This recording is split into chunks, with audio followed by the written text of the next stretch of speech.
तर ते विमान असं टेक ऑफ होतं आणि हवेतल्या हवेत मग परत उतरतं खाली.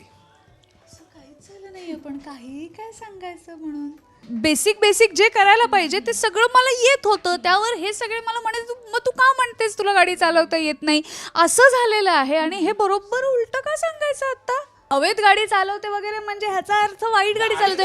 विमानाचा पार्थ काव्याचा मुलगा किंवा मुलगी खूपच त्यांच्यासारखंच काहीतरी अतरंगी असणारे. लग्नानंतर होईलच प्रेमचा जो प्रोमो सध्या व्हायरल होतोय, तुम्ही सगळे प्रेम करताय आणि सगळे कमेंट करताय आणि इतके व्ह्यूज मिळालेत ना की तो आनंद किंवा तुमचं प्रेम घेऊन मी सेटवर आली आहे. आणि आत्ता आई बाबा टू बी माझ्यासोबत आहेत.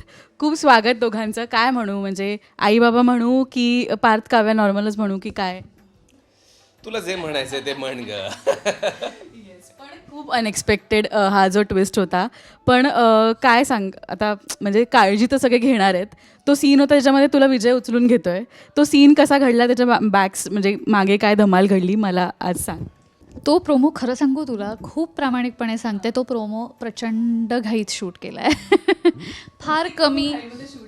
फार कमी वेळेत शूट झालेला तो प्रोमो आहे. पण आम्ही खरं सांगू अजून ते सिंकिनच झालेलं नाही आहे की आत्ता कुठे काय एक छान तो एक गुलाबी दिवस आलेत काव्य आणि पार्थच्या आयुष्यात. आता जी कुठलीही गुड न्यूज, मी गुड न्यूज म्हणजे बाळ होणार हीच गुड न्यूज फक्त नाही कन्सिडर करत आहे, पण any good news comes with a drama. त्यामुळे आता ते काय काय घडणार आहे हे बघायला मीही उत्सुक आहे खरं तर. आता जे येईल रोज आम्हाला हातात स्क्रिप्ट त्याप्रमाणे आम्ही करतो आहे. पण मी स्वतःच खूप उत्सुक आहे एक ऑडियन्स म्हणून. काय वाटतं तुम्हाला? हा जो प्रोमो आत्ता शूट केला तो डेटेड प्रोमो आहे. सो त्याच्या आधीचे काही सीन असे झालेले नाही आहेत. सो काही सीन आता घडणार आहेत. त्यातली सुरुवात झाली आहे आणि एक्साइटमेंट म्हणजे पिकला आहे एक्साइटमेंट. आणि ज्ञानदा, तू मध्ये आता गाडी म्हणजे ड्रायव्हिंग शिकायचा जो सीन सुरू होता, तुला मुळात गाडी चालवता येते का? हे सगळं तू इकडे शिफ्ट करतेस का? मुळात ती विमानच चालवते, त्याच्यामुळे रस्त्यावर तिला सवय नाही आहे. हवेत कशी लोक नसतात, कुणी धडकाधडकीचा वगैरे असा काही प्रश्न नसतो. तर ते विमान असं टेक ऑफ होतं आणि हवेतल्या हवेत मग परत उतरतं खाली. असं काहीच झालं नाहीये, पण काहीही काय सांगायचं म्हणून असं काही घडलंय का ते शूट? Absolutely not. विजय का विचारला तू त्रास देतोय एवढा? मला नाही येत गाडी चालवता, म्हणजे मला सवय नाहीये. अरे पण काही असं काही घडलंच नाहीये तर असं का सांगायचं? आणि बरं, गाडी जेव्हा मी चालवत होते तेव्हा मी बेसिक जे करायला पाहिजे ते सगळं मला येत होतं. त्यावर हे सगळे मला म्हणे मग तू का म्हणतेस तुला गाडी चालवता येत नाही, असं झालेलं आहे. आणि हे बरोबर उलट का सांगायचं आता? मी उलट नाही मी म्हटलं हे माझं हवे नाही नाही नाही नाही नाही नाही नाही हवेत गाडी चालवते वगैरे म्हणजे ह्याचा अर्थ वाईट गाडी चालवते. विमानाचा माझं चुकलं. छान गाडी चालवतेस की त्याला विमान? अजिबात नाही, असं नाही वाटलंय काही. असं झालंय. चला, काय एंड रिझल्ट काय निघाला? शिकलीस का गाडी की नाही? काय गाडी शिकायचं चाललं होतं, तर मी म्हटलं छोटी गाडी वगैरे, तर नाही, ती म्हणली शिकायची तर फॉर्च्युनर, मग मोठीच गाडी शिकायची. मग सुरुवात त्याच्यावरून झाली. अगं मलाही माहीत नव्हतं ग, आमचं प्रोडक्शन माझ्यासमोर फॉर्च्युनरच आणून उभं करणार आहे. नाही येत मला गाडी चालवता, तरीही मी ती फॉर्च्युनर चालवलेली आहे गाईज. सो कौतुक. हां, तेच अपेक्षित होतं. कळलं का की तिने व्यवस्थित काहीतरी व्यवस्थित गाडी चालवली तिने. आणि व्यवस्थित की नाही माहिती नाही, पण मी न घाबरता ते सीन शूट केले, ह्याच्यातच मी स्वतःला जिंकल्यासारखं झालं मला.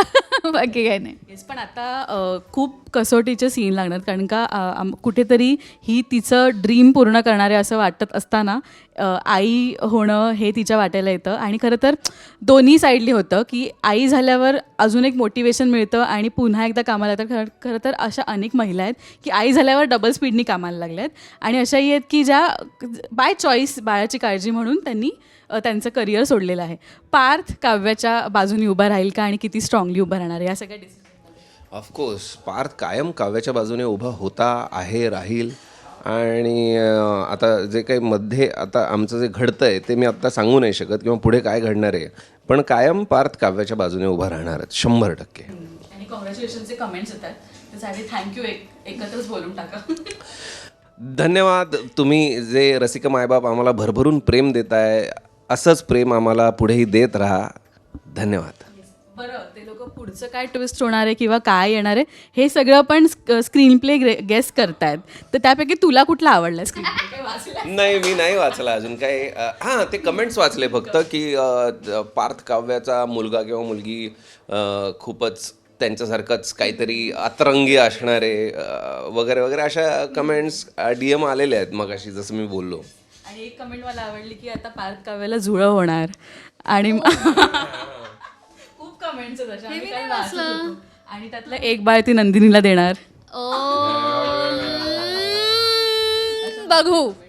आमच्यापर्यंत पण लिखाण अजून आमच्यापर्यंत पोचलेलं नाही आहे, पण येस, अशा इंटरेस्टिंग कमेंट्स आम्हीही वाचल्यात काही, आणि आम्हाला खरं मजा येते. इनफॅक्ट मी मगाशीही तुला म्हणाले तसं की ही एंगेजमेंट ऑडियन्समधली आणि आमच्यामधली सोशल मीडियावर जी होते स्पेशली, ते सतत आम्हाला सांगत असतात आम्हाला हे नाही नाही नाही, आम्हाला हे नाही आवडलं, आता ॲक्च्युली तुम्ही पुढे हे केलं पाहिजे पर्यंत ते कन्व्हर्सेशन्स जातात. बरं, त्यांच्यातही चर्चा सुरू असतात, कमेंटवर कमेंट असं. ते त्यांचीच ती एक चर्चा करत असतात. तेही मला फार आवडते ती. म्हणजे तो दुवा आहे सोशल मीडिया सध्या ऑडियन्समधला आणि आपल्यातला. त्यामुळे मला तर आवडते पर्सनली ती गोष्ट. ते सगळे कमेंट्स करून जे काही गेस करत असतात पुढे काय होणार आहे किंवा त्यांना काय हवं आहे पुढे घडावं असं, ते आपल्याला कमेंट्स रूपी कळवत असतात. ते मला तर आवडतं बाबा. मग आम्ही खूप डिस्कस करतो ह्या सगळ्यावरती आणि ते एन्जॉयही तितकंच करतो. आमच्याकडे तर डाउनलोड केले जातात आणि नंतर बिंज वॉच केले जातात एपिसोड. सो थँक्यू गाईज आणि ऑल द बेस्ट. सीन लागलेला आहे सो आम्हाला फ्री करावं लागेल दोघांना, पण थँक्यू. थँक्यू.